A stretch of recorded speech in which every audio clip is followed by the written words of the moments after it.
akan datang menjemputnya seseorang yang paling harum baunya, paling indah wajahnya, paling bagus wajahnya, dan paling bagus pakaiannya.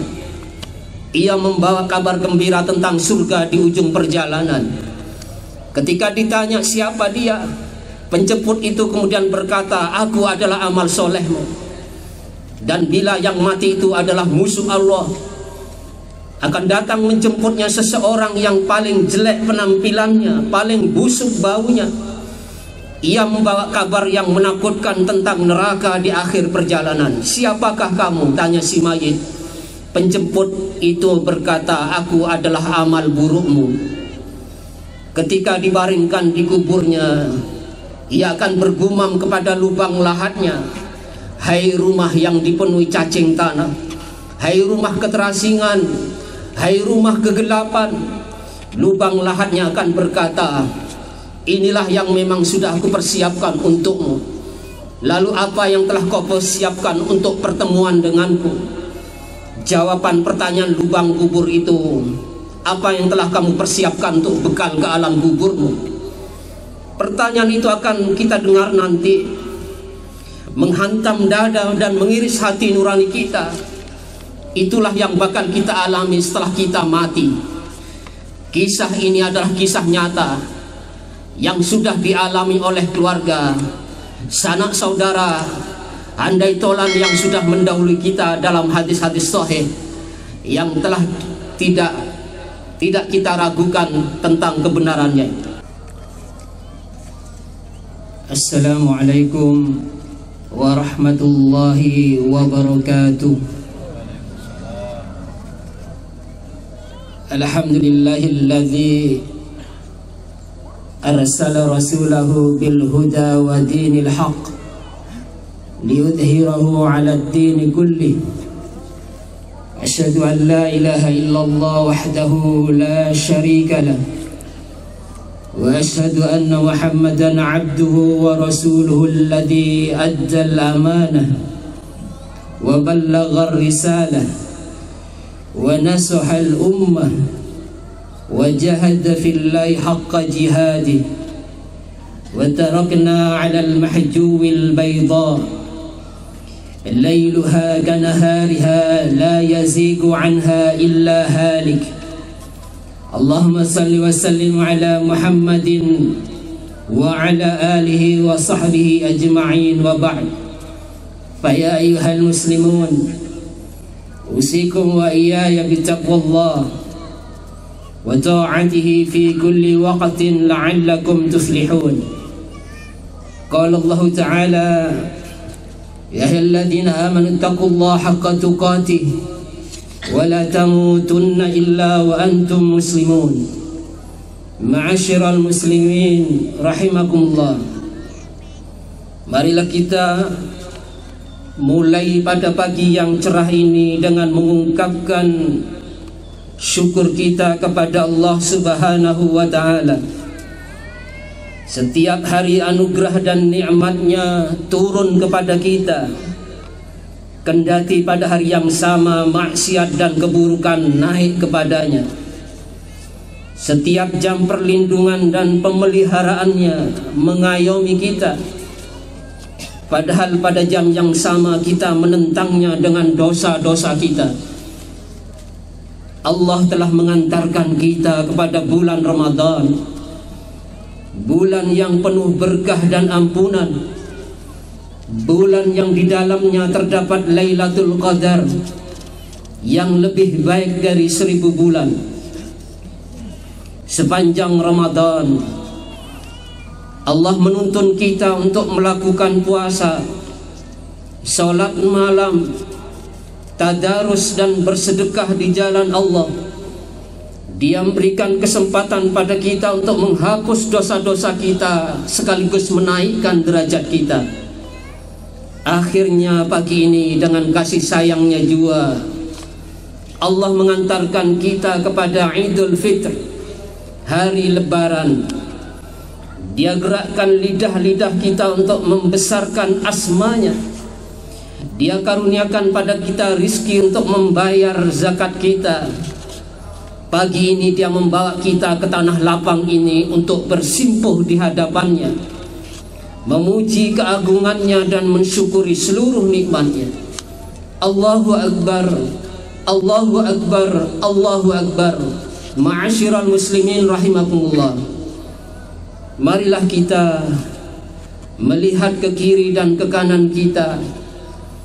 Marilah kita periksa orang-orang yang kita cintai, ayah, bunda, saudara, tetangga, sahabat dan handai tolang. Adakah di antara mereka yang pagi ini tidak dapat bergabung bersama kita di tempat ini? Adakah di antara mereka yang sudah meninggalkan kita kembali ke Maha Yang Suci? Kemanakah ayah atau ibu yang tahun lalu menyambut uluran tangan kita dengan tetesan air mata kasih sayang? Kemana kakak atau adik kita yang pada lebaran lalu gelak tawa berbagi bahagia bersama kita? Kemanakah tetangga atau sahabat dekat yang dulu pernah memeluk kita dan mengucapkan selamat hari raya Idul Fitri? Ya Allah, mereka telah kembali kepadamu. Mereka telah mudik ke kampung yang abadi. Terimalah mereka ke sisimu, radiyatan mardiyah. Ya Allah, pagi ini mereka tidak dapat berlebaran bersama kami. Tidak bisa kami ulurkan tangan kami untuk meminta maaf. Tidak bisa kami ajak mereka untuk berbagi bahagia bersama kami. Tidak bisa kami undang mereka untuk berkumpul bersama di rumah kami. Allahumma adkhil ala ahlil kubur asyurur. Kami memohon ya Allah, masukkanlah mereka, masukkanlah mereka rasa bahagia kami kepada semua ahli kubur. Harumkanlah kuburan mereka dengan wewangian doa-doa kami. Sampaikan salam kami yang tulus. Assalamualaikum ya ahlad diyar minal muslimin. Salam bagi kalian wahai ahli kubur. Kalian sudah mendahului kami, dan insya Allah kami akan menyusul kalian. Inna lillahi wa inna ilaihi raji'un. Sungguh kita ini semua kepunyaan Allah dan akan kembali kelak kepadanya. Menurut para riwayat dari kalangan sahabat bahwa salat Aid dan salat Jumat, Nabi Muhammad sallallahu alaihi wasallam senang membaca surat Al-A'la dan Al-Ghashiyah. Pada surah Al-A'la Allah memuji orang-orang yang berzakat, berzikir kepadanya dan melakukan salat. Qad aflaha man tazakka wa dzakara isma rabbih fa shalla. Kata sebagian ahli tafsir, ini berkaitan dengan salat Idul Fitri. Pada surah Al-Ghashiyah diceritakan tentang keadaan manusia ketika kembali kepada Allah. Inna ilaina iyabahum thumma inna ilaina hisabahum. Kepada kamilah mereka kembali. Kewajiban kamilah untuk memeriksa mereka. Berkumpulnya manusia di tanah lapang semacam ini senyatanya menyadarkan akan suatu masa ketika mereka diadili Allah di padang mahsyar kelak. Allahu Akbar, Allahu Akbar, Allahu Akbar. Ma'asyiral muslimin rahimakumullah. Kurang lebih 1 pekan ini sebagian saudara-saudara kita pulang mudik ke kampung halaman mereka, pulang ke kampung halaman yang sementara, menemui orang-orang yang mereka sayangi dengan membawa beban begitu berat untuk diberikan pada mereka. Mereka berangkat dengan sukarela, menempuh perjalanan yang jauh dan melelahkan. Setiap saat kita juga akan mudik ke kampung halaman yang kekal abadi, menemui Allah yang kita cintai, tetapi dengan beban bawa dosa di atas punggung kita untuk diperiksa dalam timbangan keadilan, menunggu hari pembalasan. Setiap saat ketika maut menjemput, kita pun harus pergi dengan terpaksa. kita akan menempuh perjalanan yang panjang dan mengerikan. Itulah perjalanan mudik kita. Stasiun yang pertama adalah kematian. Saat malaikat maut menjemput kita, disitulah mayit akan dihadapkan kepada hartanya. Hartanya kemudian berkata, demi Allah.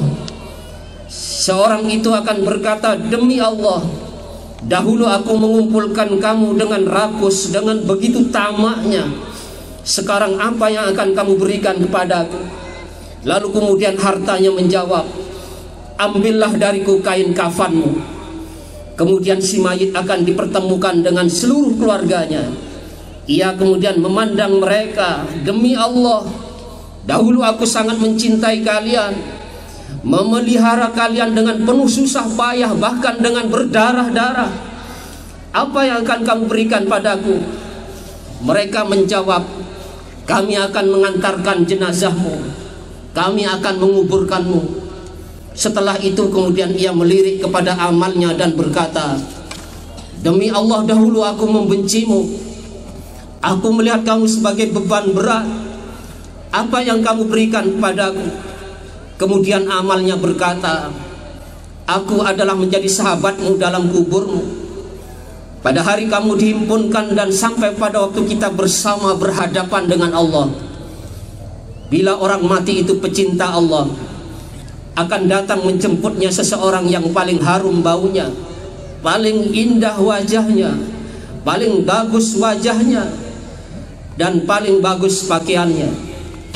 Ia membawa kabar gembira tentang surga di ujung perjalanan. Ketika ditanya siapa dia, penjemput itu kemudian berkata, aku adalah amal solehmu.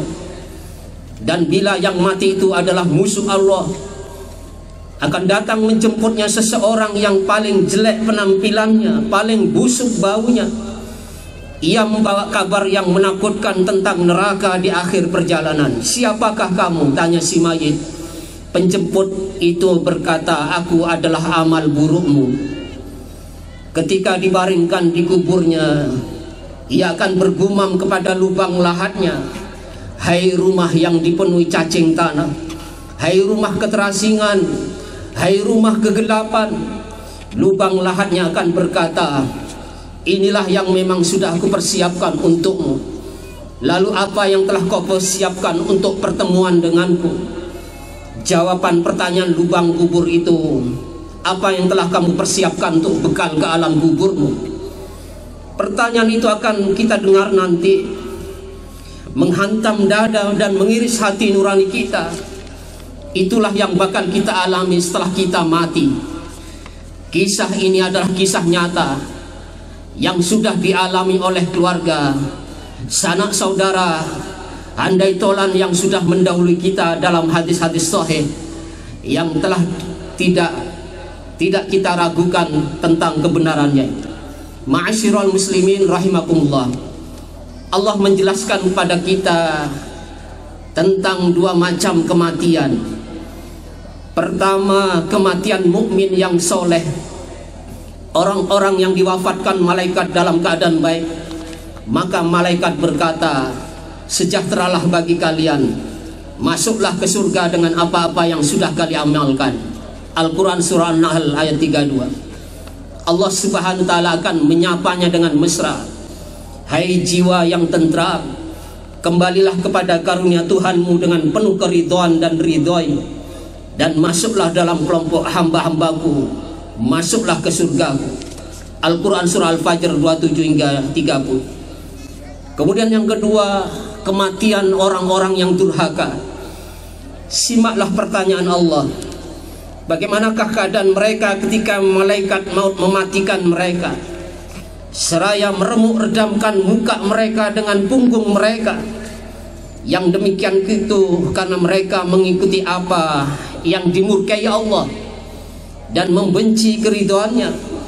Lalu Allah hapuskan semua amalnya. Al-Quran surah Muhammad 27-28. Orang-orang yang dimatikan malaikat dalam keadaan berbuat dosa, maka mereka merebahkan diri, menyerah seraya berkata, kami tidak melakukan perbuatan jahat. Lalu jawab malaikat, kamu justru melakukannya. Sungguh Allah Maha mengetahui apa yang telah kamu perbuat. Maka masuklah ke pintu-pintu neraka jahanam, kekal di dalamnya. Sungguh sangat buruklah tempat orang-orang yang menyombongkan diri.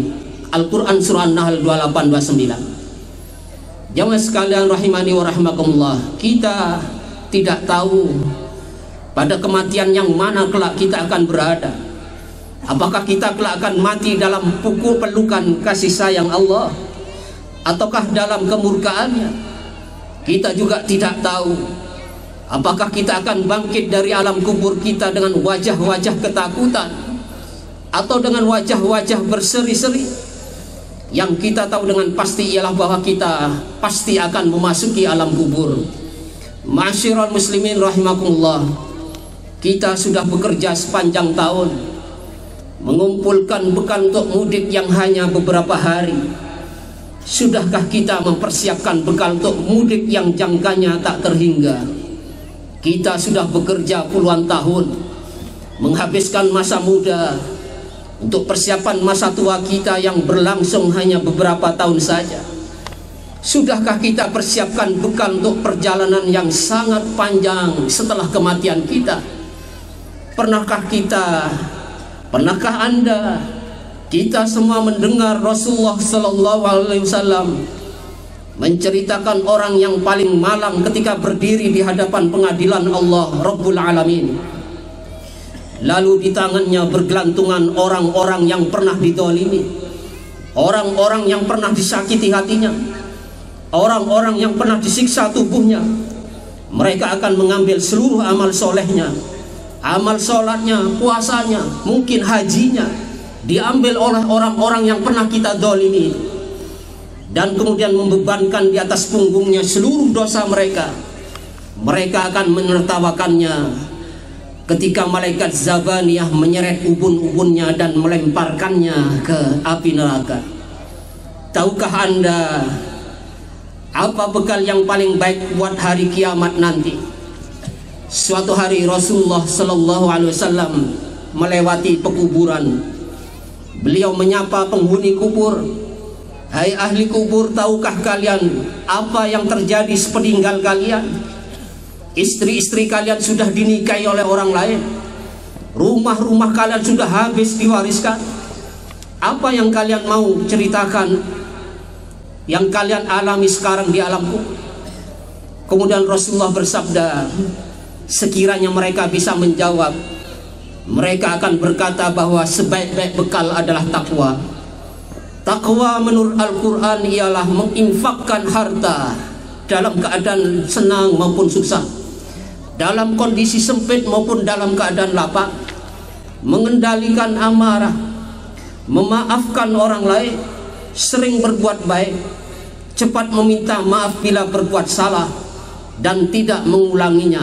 Al-Quran Surah Ali Imran 133-135. Takwa masih menurut Al-Quran ialah mengisi sebagian besar malam untuk bermunajat kepada Allah, memohon ampunan di waktu sahur, dan memberikan harta pada orang miskin dan orang yang berkekurangan. Al-Quran Surah Dzariyat ayat 16-29. Singkat kata, bekal terbaik untuk hari mudik kita yang abadi ialah beribadah untuk meraih ridha Allah dan beramal soleh untuk membahagiakan hamba-hamba Allah. Wa fi dzalika falyatanafasil mutanafisun.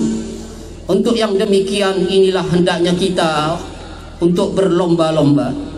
Ma'asyiral muslimin rahimakumullah, mari kita renungkan firman Allah dalam surah Al-Ghasyiyah. Dengan nama Allah yang maha pengasih, maha sayang, apakah telah datang kepadamu peristiwa dahsyat yang mengguncang semua? Wajah-wajah hari itu ketakutan, beramal kepayahan terlempar ke dalam api yang menyala-nyala, diberi minum dari mata air yang menggelegak. Tidak ada makanan yang mereka kecuali neraka, tidak menggemukkan dan tidak melepaskan rasa lapar. Wajah-wajah hari itu berseri-seri, puas dengan hasil kerjanya, ditempatkan di surga yang tinggi. Tidak mereka dengar bicara-bicara hampa, Di sana ada mata air yang mengalir.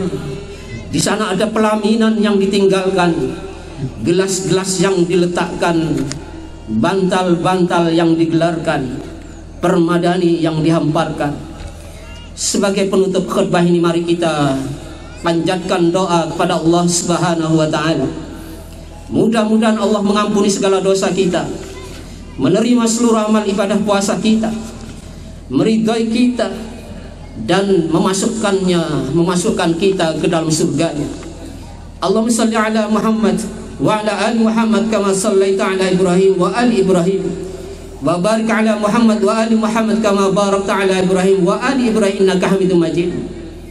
Allahumma ighfir lil muslimin wal muslimat wal mu'minin wal mu'minat al ahya minhum wal amwat innaka samiun qarib mujibud da'wat.